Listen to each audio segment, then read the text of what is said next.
पवन जी BJP में है, BJP में रहेंगे। तो पवन सिंह जो है कभी लखनऊ में हमारे पैर पे गिरे हुए थे, आईएनएस वाले भैया थोड़ा सा नीचे लोगों हमारे पैर पे गिरे हुए थे पवन सिंह, और फिर दोबारा चले गए किसी और के पैर में गिर रहे हैं। नमस्कार, द ट्रुथ के इस अंक में मैं प्रीति पांडे अपने सभी दर्शकों का बहुत स्वागत करती हूँ। दोस्तों, आज बात बिहार की होगी। यूं तो चुनाव की तारीखों में ऐलान किए जाने में अभी कुछ वक्त और शेष है, लेकिन जोड़ जमा घटा सब कुछ शुरू हो चुका है। बात मैं भोजपुरी स्टार पवन सिंह की कर रही हूँ, जिनकी एक बार फिर भारतीय जनता पार्टी में वापसी हो गई है। आज दिल्ली में उनकी मुलाकात आरएलएम के उपेंद्र कुशवाहा से हुई और साथ में मौजूदगी थी बीजेपी के बिहार के प्रभारी विनोद तावड़े, मंत्री ऋतुराज सिंह भी मौजूद थे। और ये जो मुलाकात की तस्वीरें हैं ना, पहले जरा इन तस्वीरों पर गौर फरमा लीजिए। पवन सिंह उपेंद्र कुशवाहा के पैर छूते नजर आ रहे हैं। बीजेपी चाहती भी थी कि इन दोनों के बीच में जो खटास है, जो तल्खियां हैं, वो दूर हो जाए। इसके बाद औपचारिक ऐलान किया जाएगा कि पवन सिंह भारतीय जनता पार्टी का एक बार फिर से हिस्सा हैं। हालांकि विनोद तावड़े ने जब इस बाबत ऐलान किया तो उन्होंने कहा कि पवन सिंह भारतीय जनता पार्टी में थे और रहेंगे। वो एक मजबूत कार्यकर्ता के तौर पर पार्टी को मजबूती प्रदान करने का काम करेंगे। लेकिन जरा एक साल पहले मैं आपको ले जाती हूँ। लोकसभा चुनावों के दरमियान जो कुछ हुआ था उसकी तस्वीर को आप याद कीजिए। पवन सिंह जो भारतीय जनता पार्टी के मेंबर तो बने, लेकिन भारतीय जनता पार्टी ने उनको बिहार से नहीं बल्कि पश्चिम बंगाल के आसनसोल सीट से मैदान में उतारने का फैसला किया। लेकिन पवन सिंह इसके लिए तैयार नहीं हुए। वो बिहार से चुनाव लड़ना चाहते थे। नतीजा, काराकाट सीट से वो निर्दलीय मैदान में उतर गए। अब इस सीट पर पहले से उपेंद्र कुशवाहा कैंडिडेट थे। ना पवन सिंह जीत पाए, ना उपेंद्र कुशवाहा जीत पाए। फायदा महागठबंधन को हो गया। राजाराम कुशवाहा इस सीट से महागठबंधन के चुनाव जीत गए। दूसरे नंबर पर पवन सिंह जरूर रहे, भाई उनका फेस वैल्यू था तो उनको वोट भी मिला। उपेंद्र कुशवाहा बड़े बुरे तरीके से काराकाट सीट हार गए और यहीं से शाहाबाद के क्षेत्र का भी पूरा समीकरण बिगड़ गया। पवन सिंह ने निर्दलीय चुनाव लड़कर के जहां एनडीए के वोट काटने का काम किया, सिर्फ काराकाट सीट पर ही नहीं, शाहाबाद और इर्द गिर्द के कई और सीट्स पर भी उनका निर्दलीय चुनाव लड़ना बीजेपी को बड़ा डेंट दे गया। इस रीजन में महागठबंधन के कैंडिडेट्स ज्यादा मजबूत हो गए। आरके सिंह लगातार बीजेपी को इस बाबत आगाह कर रहे थे कि पवन सिंह बड़ा नुकसान पहुंचाएंगे, बात होनी चाहिए। लेकिन बीजेपी ने उस वक्त पवन सिंह से बात नहीं की और पवन सिंह अपने ही अलग एटीट्यूड में निर्दलीय चुनाव लड़ते हैं। हालांकि वो खुद भी अपना चुनाव गवा बैठे, लेकिन फायदा महागठबंधन को हुआ था। पार्टी को देर सवेर अपनी गलती का एहसास हुआ। आरके सिंह से बीते दिनों पवन सिंह की मुलाकात भी हुई।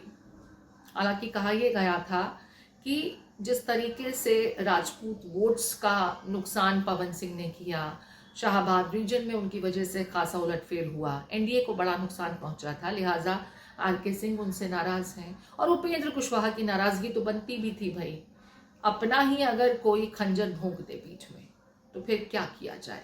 उपेंद्र कुशवाहा तीसरे नंबर पर थे, बड़े बुरे मार्जिन से हारे थे, तो ऐसे में इसका पूरा का पूरा ठीकरा उन्होंने पवन सिंह के सर फोड़ दिया कि क्योंकि वो निर्दलीय उतरे, उन्होंने एनडीए के वोट काटने का काम किया। फायदा महागठबंधन को हुआ। खैर कोई बात नहीं, अब राजनीति में लंबे समय तक किसी से दूरियां नहीं बनाई जाती और कोई बहुत समय तक बेवफा नहीं रहता। पवन सिंह ने एक बार बेवफाई जरूर की, लेकिन उन्हें भी समझ में आ गया। अब दिल्ली में जो मुलाकात हुई उसके बाद जो कुछ कहा गया, जरा वो सुन लेते हैं स्टेटमेंट में, क्योंकि दावा तो ये कहा जा रहा है, किया जा रहा है कि पवन सिंह बीजेपी के थे और बीजेपी के हैं। पवन जी बीजेपी में है, बीजेपी में रहेंगे। आदरणीय उपेंद्र कुशवाहा जी ने उनको शुभकामनाएं, आशीर्वाद दिया है और आने वाले चुनाव में एनडीए के लिए पवन जी सक्रियता से काम करेंगे बीजेपी के कार्यकर्ता के नाते। अरे हम अलग हुए ही कहाँ थे, हम साथ हैं। देखिए, इन लोग का यही काम है, कलाकार का, और खासकर जिस व्यक्ति का आपने नाम लिया पवन सिंह का, तो पवन सिंह जो है कभी लखनऊ में हमारे पैर पे गिरे हुए थे, आईएनएस वाले भैया थोड़ा सा नीचे लोग हमारे पैर पे गिरे हुए थे पवन सिंह, और फिर दोबारा चले गए किसी और के पैर में गिर रहे हैं। तो ये लगातार किसी न किसी के पैर में गिरिए रहे हैं। इनको समझ में अभी नहीं आ रहा, इनकी बुद्धि अब विवेक काम नहीं कर रहा है।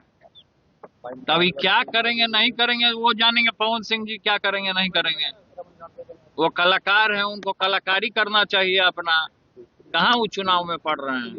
अब देखिए, पवन सिंह की वापसी हो चुकी है, उनकी फेस वैल्यू है, उनके भारतीय जनता पार्टी में आने से जो राजपूत वोट्स भी हैं वो एनडीए को मिलने की गुंजाइशें काफी बढ़ जाती हैं। और खास करके अगर आरा सीट की बात की जाए, जानकार तो ये भी कह रहे हैं कि पार्टी हो सकता है उन्हें आरा सीट से कैंडिडेट भी बना दे। अब यहाँ पर आर.के. सिंह को लेकर के भी कुछ समझना होगा, सोचना होगा, क्योंकि उनकी भी पार्टी को लेकर के कुछ नाराजगियां बीच बीच में सुनने को मिलती हैं। अब ऐसे में इस सीट पर एनडीए न सिर्फ आर.के. सिंह के एटीट्यूड की काट ढूंढने की कोशिश कर रही थी, हालांकि कहा यह जा रहा है कि आर.के. सिंह ने ही पवन सिंह से पहले बातचीत की, जिसके बाद मनमुटाव दूर करने का फॉर्मूला तैयार किया गया, क्योंकि बीजेपी चाहती थी कि उपेंद्र कुशवाहा से पहले नाराजगी दूर हो जाए, उसके बाद पवन सिंह के बीजेपी में शामिल होने का औपचारिक ऐलान किया जाएगा। अब कौन किसकी मौजूदगी का फायदा उठा पाता है या किसे किसके साथ जुड़ने से ज्यादा फायदा मिल रहा है, लेकिन इतना जरूर है कि शाहाबाद कॉन्स्टिट्यूएंसी, जहां पर महागठबंधन खासा मजबूत हो गया था, उस कॉन्स्टिट्यूएंसी में तो बीजेपी पवन सिंह के वापस शामिल होने के बाद कुछ बेनिफिट मिलता देखेगी। साथ ही साथ आरा कॉन्स्टिट्यूएंसी में भी खुद को मजबूत स्थिति में पा रही है।